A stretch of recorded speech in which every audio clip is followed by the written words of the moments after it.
ಸಂಸದ ಅನಂತಕುಮಾರ್ ಹೆಗಡೆ ವಿರುದ್ಧ ಶಾಸಕ ಬೇಳೂರು ಗೋಪಾಲಕೃಷ್ಣ ವಾಗ್ದಾಳಿ ನಡೆಸಿದ್ದಾರೆ. ಮುಂಚೆ ಹೆಗಡೆ ಫೈರ್ ಬ್ರ್ಯಾಂಡ್ ಅಂತ ಹೇಳಿ ಗುರುತಿಸಿಕೊಂಡಿದ್ರು. ಕಾಂಗ್ರೆಸ್ ಶಾಸಕ ಬೇಳೂರು ಗೋಪಾಲಕೃಷ್ಣ ಅನಂತಕುಮಾರ್ ವಿರುದ್ಧ ವಾಗ್ದಾಳಿ ನಡೆಸಿದ್ದಾರೆ. ಮುಂಚೆ ಹೆಗಡೆ ಫೈರ್ ಬ್ರ್ಯಾಂಡ್ ಎಂದು ಗುರುತಿಸಿಕೊಂಡಿದ್ರು. ಆದರೆ ಈಗ ಗೊಂದಲ ಮಾಡುವುದು, ಗೊಂದಲ ಸೃಷ್ಟಿಸುವುದು ಅವರ ಗುಣ. ನಮಗೂ ಕೆಟ್ಟದಾಗಿ ನಿಂದಿಸೋಕೆ ಬರುತ್ತೆ, ಆದರೆ ಬೇಡ. MP ಆಗಿ CM ಬಗ್ಗೆ ಮಾತನಾಡುವಾಗ ಯೋಚನೆ ಮಾಡಬೇಕು. ಈ ರೀತಿ ಮಾತನಾಡುವುದು ತಪ್ಪು ಅಂತ ಶಾಸಕ ಬೇಳೂರು ಆಕ್ರೋಶವನ್ನು ಹೊರಹಾಕಿದ್ದಾರೆ.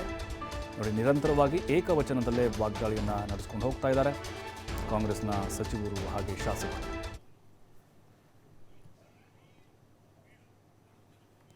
ನೋಡಿ, ಅನಂತಕುಮಾರ್ ಹೆಗಡೆ ಅವರು ಸ್ವಲ್ಪ ನನ್ನಕ್ಕೆ ಅವ್ರ ಆರೋಗ್ಯ ಸರಿ ಇಲ್ಲದೆ ಇರೋದ್ರಿಂದ ಅವ್ರ ಬಗ್ಗೆ ನಾನು ಮಾತಾಡೋಕ್ಕೆ ಹೋಗಲ್ಲ.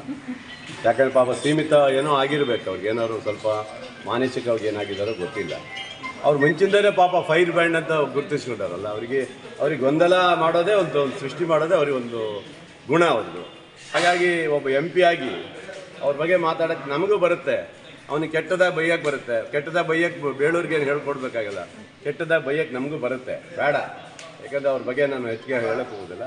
ಒಬ್ಬ MP ಆದಂಥ ವ್ಯಕ್ತಿ ಸಾಮಾನ್ಯ ಒಬ್ಬ ಮುಖ್ಯಮಂತ್ರಿಗೆ ಏನು ಅನ್ಬೇಕು ಅನ್ನೋದು ಯೋಚನೆ ಮಾಡಬೇಕು ಅಲ್ವಾ? ಅದನ್ನು ಅವ್ರು ಯೋಚನೆ ಮಾಡಿಕೊಂಡ್ರೆ ಅರ್ಥ ಆಗುತ್ತೆ. ಇಂಥ ಕೆಟ್ಟ ಮನಸ್ಥಿತಿ ಇದ್ದವರು BJP ಏನು ಹೇಳ್ತಿದ್ರು? ತತ್ವ ಸಿದ್ಧಾಂತದಡಿ ಹೋದವರು, ನಾವು ಎಲ್ಲರಿಗೂ ಗೌರವ ಕೊಡೋರು, ನಾವು ಸ್ವಾಭಿಮಾನಿಗಳು ಅಂತ ಹೇಳ್ತಿದ್ರಲ್ಲ. ನಿಮ್ಮ ಸ್ವಾಭಿಮಾನ, ತತ್ವ, ಸಿದ್ಧಾಂತ ಇವೆಲ್ಲ ಎಲ್ಲಿ ಹೋದವು? ನಿಮ್ಮ ಸಂಸ್ಕೃತಿ ಎಲ್ಲಿ ಹೋಯ್ತು? ಹಂಗಾದ್ರೆ ಇಂಥ ಕೆಟ್ಟ ಬುದ್ಧಿ ಹೇಳಿಕೊಟ್ಟಿದ್ರಾ ಮೋದಿಜಿಯವರು? ಹಾಗಾಗಿ ಅವ್ರ ಬಗ್ಗೆ ಮಾತಾಡೋಕ್ಕೆ ನಾನು ಏನು ಹೋಗೋದಿಲ್ಲ. ಈ ಥರ ಮಾತಾಡೋದು ತಪ್ಪು ಅಂತ ಬೇಕಾದ್ರೆ ಹೇಳ್ತೀನಿ ಅಷ್ಟೇ.